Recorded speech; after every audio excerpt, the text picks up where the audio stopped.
All right, what is going on, everybody? How is everybody doing today? Welcome back here today to the Extra SROS channel. Today, we're going to talk Anthony Davis trades. ESPN made an article very similar to what they did with the Giannis Antetokounmpo article that we reacted to, I think it was like last weekend. And they did this with Anthony Davis. So they have 5 Anthony Davis trades. This is the number one, I guess, NBA outlet out there, so I want to hear what they have to say. And there's apparently a 5-team trade in here as well, which we'll see how those end up going. If you guys do enjoy the videos, I'd appreciate you dropping a thumbs up. I'll leave a link to the article in the description below, and like always, let me know what you guys think about this down below in the comments. I wouldn't put like a question here in the comments for me to react to for the next video to talk about, just because I'm gonna have to pre-record that one. So maybe on, I think it's gonna come out Saturday, it's gonna be a mock draft reaction. You guys can maybe drop comments there and I can answer some on Sunday or Monday, whenever the next video comes out. So let's go into this. They basically kind of go into the article, which you can read for yourself, how we got here with Anthony Davis. Obviously Luka Doncic, obviously Nico Harrison are mentioned. They mentioned why an Anthony Davis trade is difficult, because it's risky with the injuries, with the looming extension, his age. There's a lot of red flags with Anthony Davis, which is going to make pretty much a guarantee that Dallas is not getting a Luka Doncic type return for Anthony Davis or anything close to it. So let's go here into the trades. The first one, the Detroit Pistons. So the Detroit Pistons are at the top of the Eastern Conference right now. They've been one of the better defensive teams in the NBA. And when you look at a player like Anthony Davis's value, oh man, so you're not giving up a single draft pick for Anthony Davis, which I think when you have Cade Cunningham and the way that the Pistons have been playing over the last year and a half, I'd be okay trading away some future draft capital. I'm thinking that there's going to be sustainable success here in Detroit because you're going to re-sign Duren, you have Cade, and I think this team is going to get better because honestly, when you look at the team around Cade over the last year and a half, it's been good, but it's not really been anything too crazy, right? You've had like Tobias Harris, you've had Jaden Ivey for, like, being good for half a season. You've had Ron Holland be a raw prospect showing some flashes. You have a Sar Thompson who missed some time last year. You had Harris LeVert, and you've had Malik Beasley and Dennis Schroeder and some of those guys. I feel like we're at a point where Cade Cunningham can really elevate the floor of this team, and their floor every single year, as long as Cade is healthy and as long as it's not like minimums around him, they should be a playing tournament team at the high end at the minimum every single year. So this trade is the Detroit Pistons getting Anthony Davis, the Dallas Mavericks getting Tobias Harris, Jaden Ivey, and Ron Holland. It seems a little rich for me if I'm Detroit in a way, just because Anthony Davis has so many red flags. If I knew that Anthony Davis was going to be healthy for my playoff run this year and next year, I'm doing this trade because it feels like you're getting the caliber of Anthony Davis at an absolute bargain. But can I get that certainty that Anthony Davis is going to be healthy? No, you can't, which now I got to trade. I think Jaden Ivey could be in this deal. I don't know if I'm trading away Ron Holland. I'll give you the 2026 first rounder. I'll give you a 2028 unprotected swap, or I'll give you a 2028 top 10 protected first that can go to like top 10 every year and that can go to seconds. Like that I'll do. I don't think I want to trade away Ron Holland for Anthony Davis. Will Ron Holland ever be as good as Anthony Davis is right now? Probably not, but I think it's just like having that cheap contract, having that guy that you can develop over time that could still be a really good defender that you know is going to be available for you out there as well, because you're now doing a 3-for-1. Like, to try to get to Ron Holland's salary, like, you can maybe do Marcus Sasser in another piece, but doing a 4-for-1 feels like it doesn't make a lot of sense. You could obviously do Caris LeVert, but that's another wing scorer. I'm also trying to picture the Detroit Pistons offense with Anthony Davis, because now we have 2 non-shooters out there. Anthony Davis hasn't been a shooter in quite some time.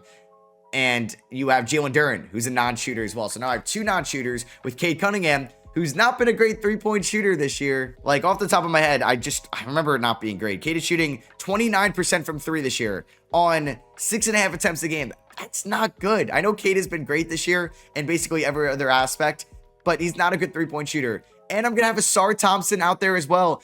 This is going to be the worst floor spacing 5 in the league. I think Duncan Robinson's going to have to take every single 3 under the sun. Like, your, I guess, optimal lineup would be Cade, Robinson, Asar Thompson, Anthony Davis, Jalen Duren.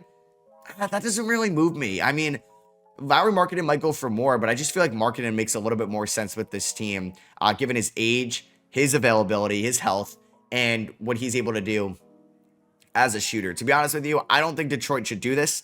And in order for them to do this, they have to trade away Tobias Harris to get the money to work. And Tobias has been very crucial for this team and is a good 3-point shooter. Yes, Anthony Davis is better. Yes, I'd rather have Anthony Davis, but you're trading away 3 pieces here for AD when I think Detroit could do, I think, a different move that makes a little bit more sense for them, to be honest with you. Next up, we have, okay, the 5-teamer. So let's lock in here. We have the Atlanta Hawks getting Anthony Davis, Jonathan Kuminga, Buddy Hield, and Devin Carter. We have, let me see if I can get this fully on the screen. There we go. You have, so we have the Kings involved. You have the Mavericks getting Zach LaVine, a 2026 first-round pick from the Warriors, which is top 14 protected, lottery protected. Otherwise, it becomes a second-rounder, okay? And a 2027 swap worse between the Bucks and the Pelicans, top 4 protected, which is coming from the Hawks, which came from the DeJounte Murray trade. The Kings are getting Trae Young, okay, and Luke Kennard. The Warriors are getting Kristaps Porzingis, and the Pistons are getting Doug McDermott and cash considerations. So I guess we could look at this team by team. The Atlanta Hawks are getting those 4 players. Buddy Hield, I don't really like that contract. I don't. He's a good shooter. Atlanta could use another shooter, I would say. I don't think really. Like, I'd rather have Vic Krejci out there than Buddy Hield. I like them buying low on Devin Carter, sure. But I like them with Kobe Buffkin. Or I didn't really like them with Kobe Buffkin. But, like, I guess with you trading away Trae Young, there would be minutes for Devin Carter. And I'd assume with this trade, your point guard going forward would be Dyson Daniels. I mean, Jalen Johnson's kind of been their point guard at times. You're getting Kuminga. I don't really like Kuminga and Anthony Davis in Atlanta with Jalen Johnson. I just think that's a little bit cluttered in the paint. And I guess if you're not going to bring back Trae Young, this could make some sense as well. So now I'm giving up a first-round pick and Trae Young and Kristaps Porzingis for Anthony Davis, Jonathan Kuminga, Buddy Hield, and Devin Carter. Like, I'd rather have Trae Young than Anthony Davis.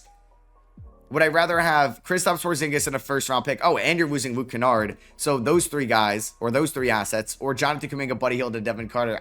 I don't think Atlanta should do this one. I don't really like this one for Atlanta. I could see them trading for Anthony Davis, but I'm doing Luke Kennard and Kristaps Porzingis, and there's got to, I guess, be another contract in there to make the money work. I'm doing that than trading away Trae Young. If I'm trading away Trae Young, I better be landing Giannis Antetokounmpo or a boatload of better assets than Jonathan Kuminga, who could be gone at the end of the year, who you have no idea if he's going to fit in your system whatsoever. And Anthony Davis, who also struggles to stay healthy and is making a lot of money. And can you win around him? So I don't really love this trade for Atlanta. I'd love to see the reasoning. Dallas, you're trading away Anthony Davis for Zach LaVine and 2 first-round picks. I don't hate that as well. Like, LaVine is a good enough offensive player around Cooper Flagg, around Kyrie Irving. He could dribble the basketball. Like, sure, that's fine. I guess I'd rather have Ivy Holland and Tobias based off the potential. I mean, that 2027 first, especially if the Bucks trade Giannis, like, that could easily be a lottery pick. Sacramento trading away Buddy Hield, Zach LaVine, Devin Carter, and Doug McDermott for, like, how has Doug even been this year? Doug McDermott has played 2 games this year for the Kings. For Trae Young, yeah. Oh, fuck yeah, I'm doing that trade if I'm Atlanta. What? Is there an asset I'm missing here? Buddy Hield, or excuse me, they're not trading Buddy Hield. Did I say Buddy Hield? No, not a King. He used to be a King. I'm trading Devin Carter, who you barely even play, who was a late lottery pick, Zach LaVine, and Doug McDermott. Maybe you're the one trading cash for Trae Young and Luke Kennard. Are you kidding me? This is a fucking slam dunk trade for Sacramento. Yeah, I'm doing that if I'm Sacramento. If I'm Golden State, you're trading away Buddy Hield, Jonathan Kuminga, and a lottery protected first for Kristaps. They could use another big. I like Quinn and Post this year. Al Horford hasn't been that great. Yeah, I don't mind that. I feel like you can unlock something in Kristaps. And you get off the Buddy Hield long-term money. If the Kristaps thing doesn't work out, you're off that money at the end of the year as well. You're not trading a Moses Moody or a Podziemski in a different deal. Like, I don't hate this one for Golden State. I don't. It's just, will he be healthy? And Detroit is getting Doug McDermott and cash considerations for nothing, I guess, in this trade. I guess it's to help facilitate it. Yeah, like, Sacramento is obviously a massive winner here. I don't really like Atlanta's point of view here. But bringing Young to Dallas doesn't make much sense in a trade. So I guess you're rerouting him to Sacramento. I guess you could watch a video here, or maybe they have. I think a video at the top of the article. I don't like this trade. If we're giving out awards based on creativity, this 5-team deal is hands down the winner. From a basketball, financial, and draft accumulation perspective, this trade helps Dallas, but also Atlanta, Golden State, and Sacramento. As for the Mavericks, LaVine gives them a short-term fit alongside Kyrie. I think we're looking at the future more than a short-term fix. I feel like Kyrie will get traded if he can improve his value. The downside is Levine will likely opt into his $49 million and push Dallas into the luxury tax. All right, that's also another thing. But will he opt in? Like, what if a team, I don't know, Charlotte, Washington, I don't know. What if a team offers Zach LaVine 3 for 80 or 3 for 75? He might accept that. It's about $25 million less of an average annual value, but he's guaranteeing himself another $70 million in his lifetime. Once again, I don't know Zach LaVine's financial situation. We have a 3-team deal here, which lands the Pacers a center. We have the Raptors getting Anthony Davis, okay, and Tony Bradley. We have the Mavericks getting RJ Barrett, Jakob Poeltl, Jarius Walker, Ochai Agbaji, and 2 future first-round picks. One from the Raptors this year, unprotected, okay? And then you have a 2027 first-rounder from the Pacers, lottery protected. I don't know. If the Pacers are trading away Jarius Walker for Daniel Gafford, I think that pick's got to have a little bit less of a protection on it, and Tony Bradley. So looking at this deal, I mean, if I'm Indiana, yeah, I'm probably doing this trade. I mean, Jarius Walker has not been great in year number 3. Could he be good in year number 4? Yes, but Indiana should have more talent on its roster next year, and Walker's probably going to go back to the usage he's had in the last 2 years. And are you going to extend him? Maybe you get him at a discounted rate. I would do this trade 100% if I were Indiana. I would 100% do this trade as well if I were the Toronto Raptors, because I'm not a fan of the Jakob Poeltl extension. The Jakob Poeltl extension I did not like in the offseason. And some Raptors fans, as they always kind of are just being like, you hate Toronto. This is only because it's the Raptors. I was like, I don't know, man. Like, I know you guys can't attract big name free agents or haven't had that track record in the past, but it just felt like we didn't, like, he could have opted out of the $19.5 million and been a free agent, and then there was a chance he could have been really good this year. This contract is, I don't know, man. Like, that is a lot of money. That's almost like $85 million across 3 years. That's not great. That's not great for Jakob Poeltl, who could be hurt right now. He could be hurt, but he's not been playing good as of late, I would say. I guess if you're trading away AD and Gafford, you need a big. You get RJ Barrett, who's got 2 years left, but isn't the asset he used to be. You kind of get a distraught asset in Jarius Walker. O'Shea was a free agent at the end of the year. I mean, you're getting a lot of quantity in this trade. Is it a lot of good quantity? I don't know. Like, you're getting the Raptors first rounder, which, who knows? The Raptors are what? They're 15-11. I mean, they could definitely fall to the 9th seed at the end of the year, and this could definitely be the 13th pick in the draft, which would be nice, but that's a big if at this point. And then you're getting a lottery protected pick from the Pacers. I'm going to assume they make the playoffs next year. I don't know. I like this for the Indiana Pacers because I think they need a center like Gafford. I like this for the Raptors because you're actually clearing up a decent amount of long-term money, and Anthony Davis should help you right now. I think there are some offensive issues with Scotty Barnes, who's been a good three-point shooter this year, Ingram, and AD. And then I guess you'd go like quickly. I don't know if you'd go Conroy Boyles. Would you go Grady Dick, Jacoby Walter as like that last spot? But I would say I like this probably for the Raptors as well. I don't really get this for Dallas. All right, this one here is a 4-team deal with the Lakers, the Hornets, and the Warriors. The Warriors are getting Anthony Davis in this deal and Mason Plumlee. The Mavericks are getting Draymond Green, Jonathan Kuminga, and the Warriors first round pick this year. The Lakers are getting Buddy Hield, and the Hornets are getting Maxi Kleber, Dalton Connect, and cash considerations.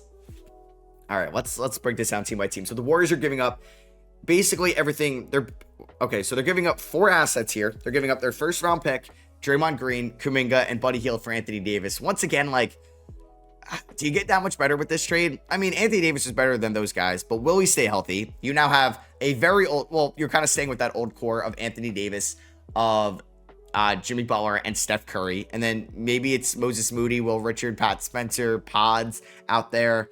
Quinn and Post out there with Anthony Davis, which gives you another 4-spacer, which is nice. I mean, I don't hate this trade for Golden State. I can see the vision you get off of the Buddy Hield contract. Draymond, I think, is taking a little bit of a dip in production this year as he's getting older. Kuminga, at this point, what value does he have? And you might give up the 20th pick in the draft for Anthony Davis, but, like, it sucks. I mean, like, the Warriors are 13-12. They're 13th in the NBA net rating. They have a 1.8 net rating. The Oklahoma City Thunder, last time I checked, had like a 17.2 net rating. Yeah, that is a large gap between those two teams. So are you going to maximize? I mean, like, you're not trading like a long-term asset here because like Green, Hield, yeah, you're fine giving those up. In terms of like long-term value, this is your first round pick this year. If I'm giving up pick 23, I'm worth it. I think it's worth giving up. I honestly think this draft is very top heavy in 2026. The rest of the draft hasn't really been, it's still so early in the college season, but I don't know if it's going to be as deep as 2025. And then you're giving up like Kuminga, who wasn't going to be here long term anyway. So I don't hate this for Golden State. Yeah, there's, I think, better options, but I don't hate it. For Dallas, I don't really like this. I mean, if you really think Kuminga could play out there with Cooper Flag and Gafford and Kyrie, sure, because Kuminga's a lot younger, could fit the timeline a little bit better, then I could see that. And then I think you're hoping to reroute Draymond Green to somebody else for anything at this point. And then you're getting, hey, the 23rd pick in the draft. You could definitely use some more draft capital. The Lakers are giving up Maxi Kleber, Dalton Connect, and cash for Buddy Hield. I mean, you save a little bit of money this year. I mean, Buddy Hield is probably the best player out of those two. Yeah. Like, would you rather do that? Or would you rather attach like a first round pick to Kleber Connect and get something a little bit more valuable? I think that could be a question. And then Charlotte gets Kleber Connect and cash for Mason Plumlee. Yeah. I mean, yeah. Kleber has a expiring contract at the end of the year. You almost traded Mark Williams for Connect last year and you get some cash. I do that. And then the last one is the San Antonio Spurs and the Chicago Bulls doing a 3-team trade. It just feels like the Spurs and the Bulls always got to make some trades. Can we get the Kings in here as well? So the Spurs are getting Anthony Davis. The Mavericks are getting Barnes, Johnson, Cornette, and some seconds. And they're extinguishing the 2030 swap. And the Bulls are getting Najee Marshall. So what are the Bulls giving up? Maybe a second? They're giving up 2 seconds for Najee. I think they're the only winner here. I think the Spurs might get worse with this deal. I just don't think there's you're losing a ton of depth. I think if you're going to trade away like depth like that, it's got to be, I mean, like, it's not like super quality depth. Like, it's Luke Cornette, it's Harrison Barnes, and it's Keldon Johnson. But like, is AD going to be reliable out there? Will he work with Wemby? He could. He definitely could. I mean, maybe the Spurs aren't losing as much as I think they are, but I think they're playing so good with Wemby hurt. I just don't know if I would make this trade for AD. I think I don't want to like diminish AD's value too much, but with his health concerns and what Barnes has provided them, Johnson this year and Cornette, and you got like an intriguing 2030 swap with Dallas. I don't know if I would do this if I'm San Antonio. For Dallas, this isn't really that appealing of a return. Yeah, you get your first round pick back in 2030, which can now open up another trade or another pick that you could trade because of the step-in rule. But like, what's your best long-term asset here? That pick, a 2030 first that you're getting back, that's your pick, or Keldon Johnson. I think I'd rather take a chance on Kuminga than Keldon Johnson. And then, yeah, the Bulls get Najee Marshall for basically free. I would do that. All right, so I'll answer a couple questions from the previous video as well. Honestly, some of you gave me some good insight that maybe like once a week, which I think could be good, I could just like answer all of these in one specific go and just like pile in like 20 of them and answer them. So Jason says, I've been watching for a few years. You can go. Appreciate that, man. My question is, do you anticipate keeping the same level of interest in basketball 2K, considering you do this full time? Either way, man, for real. Appreciate the nice words, man. I would say that the fan in me has gone a little bit. Like, I'm still a Knicks fan deep down. And I think since this is my job in a way, yeah, I would say that there are some parts that you kind of lose a little bit of like the fandom you had growing up. I will say if the Knicks won the finals, I would be good. I think for my life, I just want to experience that once. I would also say that like, I get kind of stressed out too much when a transaction is about to happen, because I think a lot of stuff in this industry, or kind of what I do, it benefits if you're like the first to do it, or you're at least early when it's fresh. Like if Desmond Bane gets traded, for example, in the off season, right? And you made a video 2 to 3 hours after it happened, or sometimes I could do it like 30 minutes after it happens.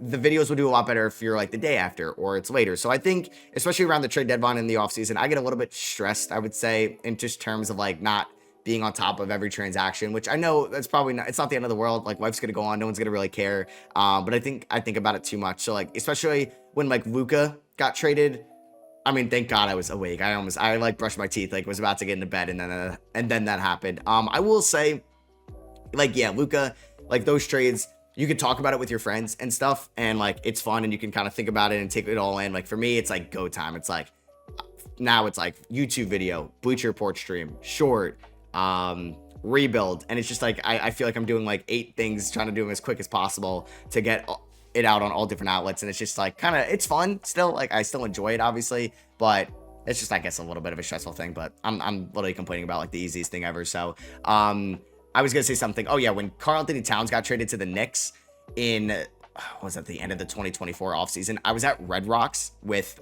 my then girlfriend, now fiance, at a concert, and I remember that went down like right before the opener came out, and I couldn't be any more away from my setup. I was just like, damn. I mean, nobody knew that was going to happen, but I was just like, damn. I mean, one, I was just like freaking out as a Knicks fan because I didn't like the trade on the night of. I had a couple of drinks in me and I was just ripping off tweets of like, this is like, I'm not going to love this trade. What are we doing? We had the Nova Knicks. And obviously I wasn't like thinking straight at the moment too. But then I was also like, damn, like this sucks. I can't make any content around it, which I shouldn't think like that. Obviously, like I'm at Red Rocks with my girlfriend. I should like enjoy that in the moment. But then it got like I was fine throughout the night. Like just for that half an hour, it's like, damn, I kind of wish I was making content. So that's just like a part of it. I think that you lose a little bit, not like interest, but it's like stressful part. I don't even know if I answered your question properly. I'm sorry, man. Tommy mentions here that love your videos. Thank you, man, and congrats on the new pod. Thank you. Yeah, so Tucker Sporting Logically is now kind of joining me as a full-time co-host for for like the foreseeable future, which is exciting. The Lakers are your favorite team, so this is a fun video. This was on my Lakers video. I was wondering what your dream finals matchup this year would be. Yours would obviously be Lakers and Knicks. So obviously anything with the Knicks in it would be a dream. The Knicks versus, I think the Pelicans would be my dream, just because I think the Knicks would win that one. I would say it's like a neutral fan. So like, say the Knicks are out of it. Who would I want to see? I think Detroit would be cool. I like this team. I mean, Detroit did win one like 20 years ago. I think it's always cool when it's a team that has a chance to get like their first ring. So I'm thinking like Orlando would be cool as well, just because they've never won one, correct?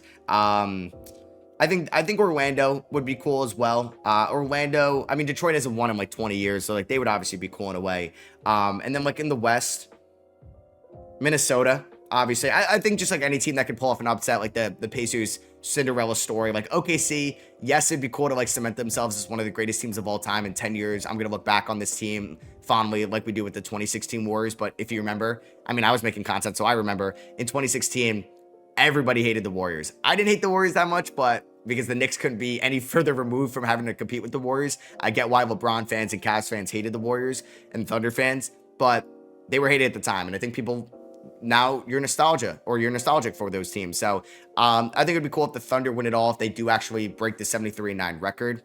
This one comes from HC. He says, love your content, man. Thank you. I discovered you because of the 2K videos, and you're pretty much the reason I'm into the NBA right now. Like, I get those, and that's just mind-blowing to me. Like, that is crazy, and it's like kind of the coolest thing to hear. And I'm glad I maybe gave you something like an outlet to something you enjoy. I wanted to ask a quick question and a personal one. With how absurdly good SJ and Jokic are, do you see a path for Luka to realistically win MVP in a ring before he calls it? I'm a Real Madrid fan, and I want him doing good. Also, for the personal one, did you ever imagine yourself being where you are and what you are doing? It's normal to struggle with the expectations for the future, and I'm curious on your input. Keep up the good job. So I'll enter the NBA one first. You'd have to think that Luka is going to win an MVP at one point in his career. He's just too good not to. And I'm sure you could do like a revisionist deep dive in NBA history. And there's guys that have had these insane peaks that have not won MVP because it overlapped with an even more insane peak, right? Where Jordan was dominating the 90s and somebody didn't win an MVP, right? Just for an example. Or the 2010s, like, I mean, LeBron didn't win as many MVPs as maybe he should, but like somebody that didn't win an MVP that was freaking fantastic, right? Like Carmelo Anthony, but Luke is better than Carmelo. I think Luka will, I wonder what's more likely. He wins a ring or an MVP. Like, I low-key want to say it's a ring. Because, like, he's 26. I'm going to assume he's going to be in LA for the next 5 years, we'll say. They're probably going to land another big name at one point. It's just how it's gone for the Lakers, right? History shows that they're going to land another name to probably pair it with Luka. And it's just like that they're in the same conference with OKC. At least, like, Jokic is 30. He's lost in the second round twice. This OKC team is built to last. I think he will. But it's really tough to predict at this point. I don't think he's going to win MVP this year. It's just Shai's having a historic season, which is kind of crazy. And then to answer your personal one, did you ever imagine yourself being where you are? No, I would say no. And I'd like to answer that part. I started this when I was 14, making franchise videos on my Six Rings of Steel channel because I wanted to be like a commentator. I wanted to be a broadcaster. I wanted to do anything in sports. So I thought that was a cool way to like get some practice and get some used to it. I made $80 my first year, I think. I don't even know how I got it monetized. It was probably like a machinima. Yeah, that's what it was. It was like not that, but it was like a complete poor man's machinima at the time. I forget what even like the second or third ones were. And then there was like, oh man, like there was like this orange company that I used to partner with. I got like $300 my second year, and then it kind of like I was like, all right, maybe I can make a full-time job out of this. So it's normal to struggle with expectations for the future. And I totally agree, man. Like I've been like that every single year. I think that's pretty much normal as well. Like I kind of struggle to figure out what I'm going to be at 30. I'm 26, or what I'm going to be at 35. And I think there's stress to 99% of jobs in the world. I'm not going to say that I have a hard job by any means. I get to talk about sports. It could be a lot different. It could be what I was doing at like JP Morgan, which I didn't hate, but it's obviously not as enjoyable as being able to talk about sports as an outlet out there. So I would just say kind of like what I've learned. I don't know if this is really even going to help you answer your question, but if there's something you really enjoy or you really want to do, I think you just got to get started in any way, shape, or form. And you're going to probably be bad at the start. A lot of my YouTube videos were really bad. Talking to a camera was so bad. I'd like to say I'm a little bit better at it. You'll be so much better in a year from now, and you'll just thank yourself that whatever you did a year ago, you're going to be just so happy you started. Like obviously today, I know it's not a year ago, it was 11 years ago. I'm very happy that I started, and I was debating when I was 14, should I start this? This is so weird. I was so embarrassed to do it. When I found out like friends or kids at school knew it, I was like, I'm so lame, because it was so different back then too. It's so different in terms of making content. Because YouTube was its like own world, and there wasn't like short form or anything like that. But I just think like, yeah, whatever you're passionate about, or if there's something you want to get into, just start it in any way, shape, or form if it's possible. You might be bad at it. You might learn so much. You might not make any money from it. And hopefully in a year from now, you're going to be maybe building a following, or maybe you're going to be more of an expert on this topic, or it's a better coder or a better writer or something like that. And you'll thank yourself.